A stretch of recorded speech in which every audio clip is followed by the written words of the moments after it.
গাজা উপত্যকায় যুদ্ধবিরতি চুক্তি লঙ্ঘন করে ইসরায়েলি সেনাবাহিনী গুলি ছুড়েছে। এতে 4 ফিলিস্তিনি নিহত হয়েছেন। স্থানীয় হাসপাতাল সূত্রের বরাতে আনাদোলু এজেন্সি এই খবর জানিয়েছে। সূত্রটি জানিয়েছে, রবিবার শহরের পূর্বে ফিলিস্তিনিদের ওপর ইসরায়েলি বাহিনী গুলি চালানোর পর 3 জনের মৃতদেহ গাজা শহরের ব্যাপস্টিক হাসপাতালে আনা হয়। প্রত্যক্ষদর্শীরা জানিয়েছেন, কুয়েত রাউন্ড অ্যাবাউটে তাদের এলাকায় ফিরে যাওয়ার সময় একদল ফিলিস্তিনিকে লক্ষ্য করে গুলি চালায় ইসরায়েলি সেনারা। এই দলটি গাজা শহরের পূর্বে অবস্থানরত ইউনিটের সেনা।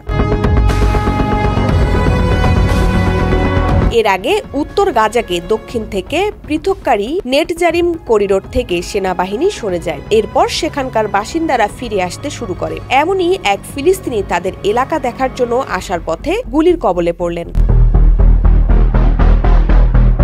অপরদিকে দক্ষিণ গাজার খান ইউনিসের পূর্বে আল কারারায় ইসরায়েলি সেনাবাহিনীর গুলিতে একজন বয়স্ক ফিলিস্তিনি নারী নিহত হয়েছেন।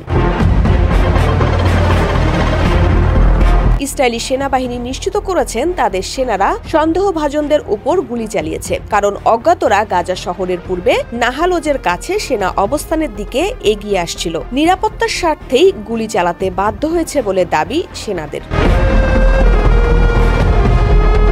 19 জানুয়ারি থেকে গাজায় যুদ্ধবিরতি চুক্তি কার্যকর থাকা সত্ত্বেও নতুন মৃত্যুর ঘটনা ঘটল। ফলে ইসরায়েলে গণহত্যার শিকার মানুষদের সংখ্যা 48,200 জনে দাঁড়ালো। এদিকে গাজাবাসী মার্কিন প্রেসিডেন্ট ডোনাল্ড ট্রাম্পের বক্তব্যে উদ্বিগ্ন। তিনি বলেছেন, যুদ্ধ শেষ হওয়ার পর ইসরায়েলে গাজা যুক্তরাষ্ট্রের কাছে হস্তান্তর করবে। উপত্যকাটি দখলে নিতে কোনো মার্কিন সেনার প্রয়োজন হবে না। বৃহস্পতিবার ট্রুথ সোশ্যাল ওয়েব প্ল্যাটফর্মে এমন মন্তব্য করেছেন তিনি। গাজা উপত্যকা দখল করে মধ্যপ্রাচ্যের মনোরম স্থান হিসেবে গড়ে তোলার প্রস্তুত নেন ট্রাম্প। তার পরিকল্পনায় ঘোষণার বিশ্বব্যাপী নিন্দার ঝড় বইছে। এর একদিন পরেই তিনি আবারও একই ধরনের কথা বললেন। এদিকে ইসরায়েল তার সেনাবাহিনীকে গাজার ফিলিস্তিনিদের স্বেচ্ছায় প্রস্থানের কাজ করার জন্য প্রস্তুত থাকার নির্দেশ দিয়েছেন।